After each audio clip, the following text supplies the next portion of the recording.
Decoder. Besides in-place encoding like we've seen earlier, Burp also has a dedicated encoding-decoding tab called Decoder. But first, select some text, open the context menu and select Send to Decoder. Now switch to the Decoder tab.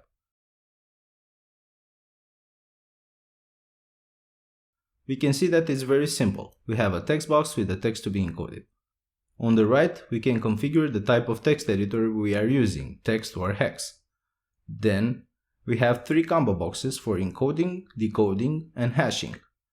Encoding and decoding tabs have the same options. They basically do the same thing but in reverse order. When we select an option from any of the 3 combo boxes, Burp will automatically add a new text box below with the result. Burp can encode or decode a number of formats: URL, HTML, base64, ASCII, hex, octal, binary, and even gzip. Let's see an example. We'll base64 encode the string, and from the combo boxes near the result window, I'm going to select encode as hex.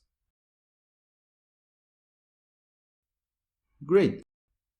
Burp creates another text box with our result. Now, we can see there's this button here called Smart Decode.